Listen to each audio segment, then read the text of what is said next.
Let's do a post-mortem, shall we, on the Acolyte and revisit the steaming pile that is Amandla Stenberg's career now. Deadline recently reported that the Acolyte was the second most watched show on Disney Plus in 2024. Yet, it was canceled after one season, before the first season was even, like, barely sitting out for a while. They just decided we're getting rid of this. Because it cost $180 gazillion to make. Too much of a gamble holy crap. for them. The Acolyte had the same budget as Captain America Brave New World. Allegedly. Allegedly. If you want to believe the Brave New World numbers. But, you know, now Amandla Stenberg is out of a job and she has to look for new work, and Disney doesn't want her anymore. So it looks like her next role is playing a princess in a movie that is based on a book series. So her new role is announced in Gina Prince Bythewood's, if I said that correctly, movie adaptation of Children of Blood and Bone, which is a book series I've never heard of before, based on a popular West African-inspired young adult romantic fantasy novel written by Tommy Adeyemi, and this is being produced by Paramount. She confirmed that she's playing the character Amari Olubori in the film, who is the crown princess of the fictional country of Orisha. Here is the description of the character. A strong-willed and compassionate young woman, despite being raised in the lap of luxury, she harbors a deep sense of empathy for the oppressed. When she crosses paths with Zelly and Zane, she is drawn to their cause and offers her support.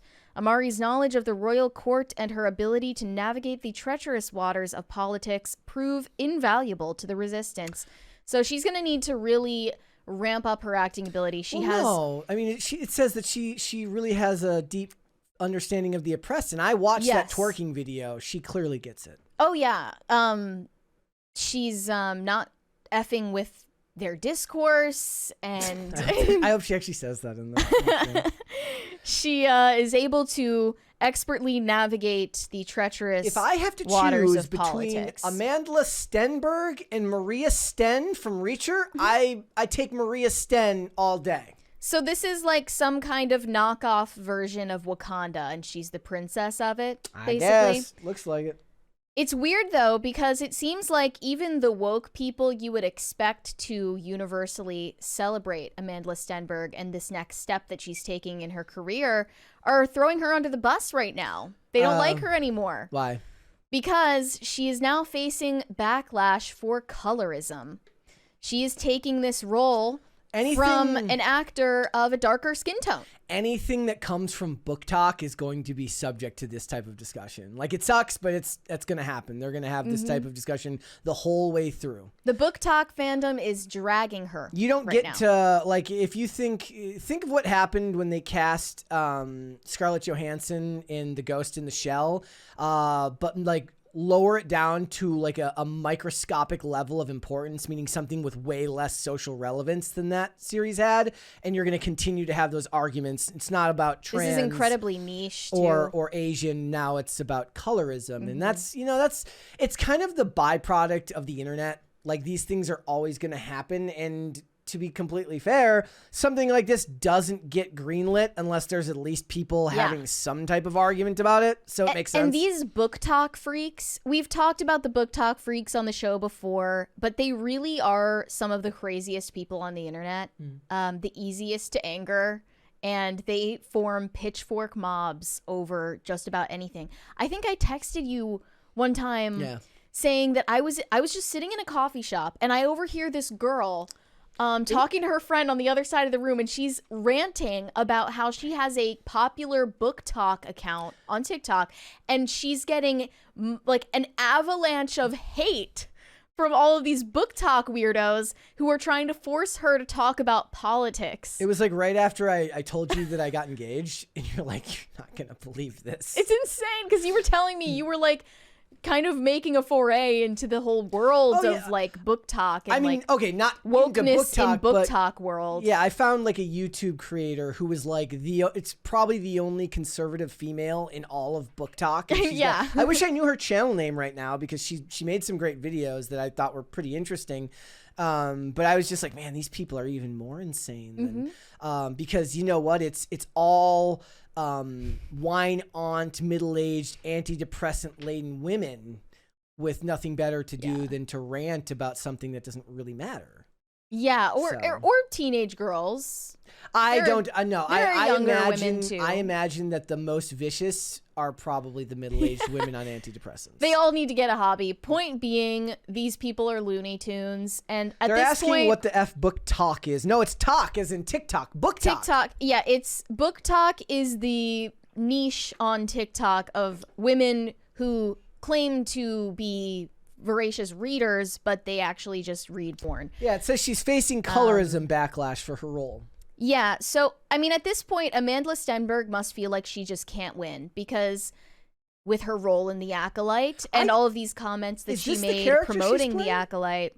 Yes. Okay, I don't see a great difference there. Well, that's just an illustration. It's not the way that she's described in the book. But hey, I've been reliably told that Severus Snape can look like anybody these days. Yeah, Snape could be black. Yeah. Why not? But you know, with her role in The Acolyte and her promotion tour for The Acolyte, she completely turned a whole side of the internet against her and was just like raked over the coals. Not saying she didn't ask for it, but that is what happened. And then she thought, like, maybe I could find a more friendly audience taking on this role in a smaller franchise. It's lower stakes, and most of the fans of this IP are woke-tards like me, right? So it'll be fine. No, they still found a problem with her. Yeah. And I found some of their responses to the announcement of her casting quite telling. Here was one. Wherever there is a place for dark skin representation, you will for some reason find Amandla Stenberg there. Wow, they're like they're not even making it like a universal problem. They're saying she's the issue. They're saying she's a repeat offender because Amandla Stenberg, as you know, is half white. So they think she was stealing this role from a darker-skinned actress. One thing that people on both sides of the aisle will always seem to fail to understand, and I think just pragmatically speaking, that the industry that these people work in is unbelievably competitive and hard to succeed in. I'm never going to personally, I don't begrudge Anthony Mackie taking the role. I'm never going to begrudge somebody taking the role and feeding their family.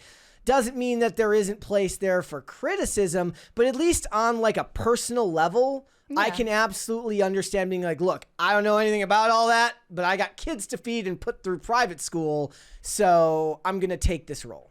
Right. I don't begrudge anyone that, but it's the fact that Amandla Stenberg and now Anthony Mackie and all of these people take the opportunity to talk shit about fans, talk shit about the story that they're part of, make it about themselves, make the focal point their worldview, and kind of steal the spotlight. Even though they're the talent, they're stealing the spotlight for themselves instead of their character. Would love to see some type of sitcom made about like, especially given everything that's going on with Blake Lively and Ryan Reynolds, of some like PR person who just follows their clients around while they're doing press tours for movies as they say the absolute wrong thing all the time. I would not be able to get enough of that. Yeah. Please, like, I want that to be a thing.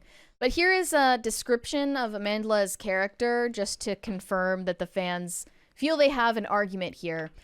Amari, a princess from Lagos who is also struggling against the prejudices of her own family, has darker skin than what is valued in her family, and her mother in the book implies that she would have liked for her daughter to lighten her skin tone. It is noted very explicitly in the book that this character is dark-skinned and her family mistreats her for being dark-skinned, and yet they chose Amandla Stenberg, who is light-skinned, to play her. I understand like why they think this is a deviation from the source material, and that's no less valid than what Star Wars fans were pointing out with lore errors in The Acolyte. Yeah. Not that Amandla Stenberg, as you said, is to blame for that. That was the choice of the casting director, the scriptwriter. Well, her issue is that you have to be a bit magnanimous when you're doing these press tours and not divide, and they just haven't learned that lesson yet. But she also loves talking about how she's descended from slaves and kind of yeah, but she's emphasizing her black she's side more than her white side. German too. And she loves doing that. I'm not saying anything. I'm just saying, That's true, yeah. German too, But she wants to talk about how she's suppressing the rage of 400 years of oppression. Spike Insanity in the chat says hire Lupita Nyong'o. Yeah, I mean that might be Lupita Nyong'o's. I think probably like she's older. too big of a deal anyway. She wouldn't do something like this. Yeah. They couldn't she has afford clout. her. Amandla Stenberg is kind of scraping the bottom of the barrel at this point as a result of the car crash that was The Acolyte. Yeah. And it's what she deserves. Thanks for watching. Listen to full episodes of Pop Culture Crisis on Spotify. Keep up with us on social media and make sure you subscribe and ring that bell so you never miss the show. Bye, guys.